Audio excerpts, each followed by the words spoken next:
नरेंद्र मोदी 24 तारिखे आहाई तेखा যদি জনজাতিকৰণৰ কথা নকব তেখা যদি মাটি পাট্টা কথা নকব তেখা যদি সাশ্রমিক দৈনিক মজুরির কথা নকব অকল বিশ্ব ঝুমৰক খালি নাচি গানি গলে নহব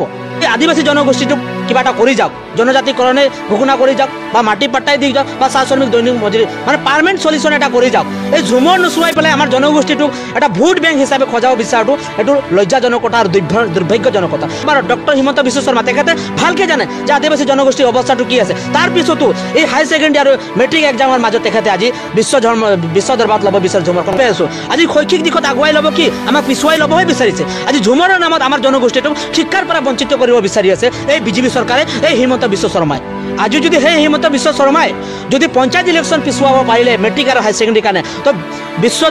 বিশ্ব দৰবাৰত ল'ব পৰা ঝুমৰ নৃত্যটো কেলে পিছুৱাব পৰা নাই চাহ বাগিচা অঞ্চলবিলাকত আজি চাবলৈ যি মডেল স্কুলখন বনাইছে এই মডেল স্কুল আদৰ্শ বিদ্যালয়খন আজি চাক মানে তাতে মানে ভাল এটা শিক্ষক নিযুক্তি দিয়া নাই ছাত্ৰ ছাত্ৰী ব্যৱস্থা কৰিব পাৰে চৰকাৰে এই ঝুমুৰ নচুৱাই আমাৰ জনগোষ্ঠী খালি ভোট বেংক বা আমাৰ যদি নচুৱাইকে আমাৰ বেনিফিটটো কি হ'ব দেখাই দিব চৰকাৰে এই ঝুমুৰ নচুৱাৰ পিছত আমাৰ বেনিফিট কি হ'ব আপোনাৰ বিশ্ব দৰবাৰ লৈ যাওক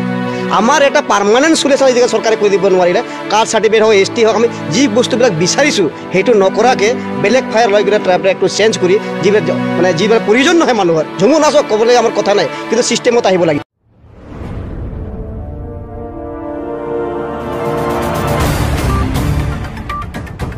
জনজাতিকৰণৰ কথা কওক আজি আমি ভাল পাইছো যে বিশ্ব দৰবাৰত আজি নৰেন্দ্ৰ মোদী আহিব গুৱাহাটীত 24 তাৰিখে ষ্টেডিয়ামত কিন্তু নৰেন্দ্ৰ মোদী 24 তাৰিখে আহি তেখা যদি জনজাতিকৰণৰ কথা নকব তেখা যদি মাটি পাট্টা কথা নকব তেখা যদি সাশ্রমিক দৈনিক মজুরির কথা নকব অকল বিশ্ব ঝুমৰক খালি নাচি গানি গলে নহব আজি নৰেন্দ্ৰ মোদীৰ পৰা আমি বিচাৰিম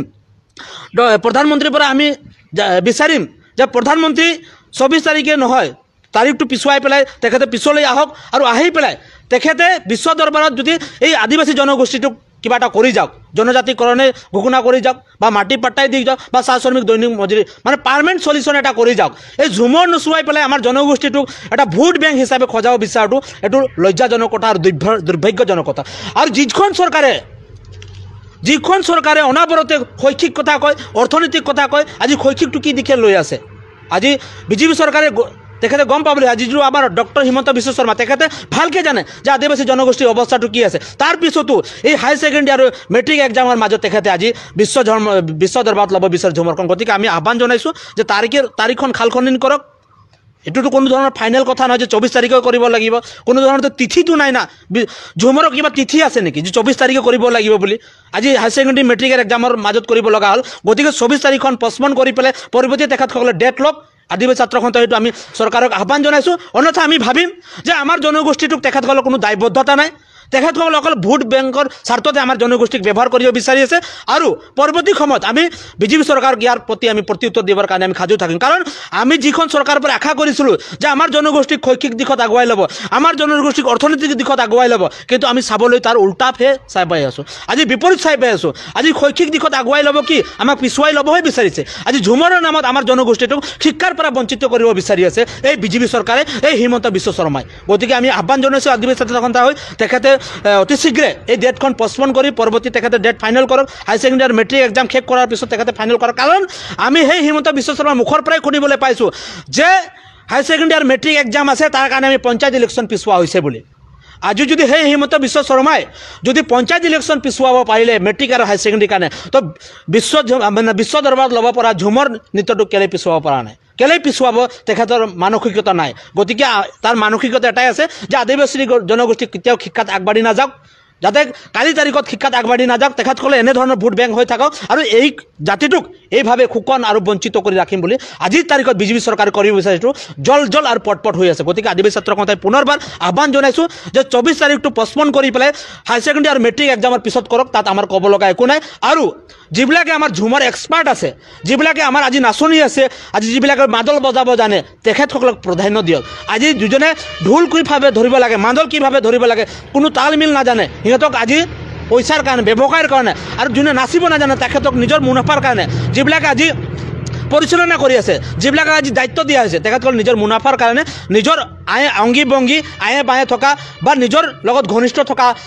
ছোৱালীয়ে হওক বা মান্দল বজুৱাই হওক তেখেতসকলক সোমাই লৈ তেখেতসকলৰ মুনাফা আদায় কৰাৰ কাৰণে চেষ্টা কৰিছে। গতিকে এইবিলাক যাতে ব্যৱসায় হ'ব নালাগে। ঝুমুৰ বিশ্ব দৰবাৰত ল'ব বিচাৰিছোঁ, ভাল কথা। আমি সেইটো যি মেঘা ঝুমুৰ অসম চৰকাৰ পাতিব গৈ আছে 24 তাৰিখে, আমি এইটো নিন্দনীয় লগা কথা হয়। কিয়নো আমি স্পষ্টকৈ গম পাই আছোঁ, আমি চবেই জানো এই যে মাজমজিয়া সময়ত যিহেতু আমাৰ যিবিলাক আদিবাসী যিবিলাক ইছ্যু আছিলে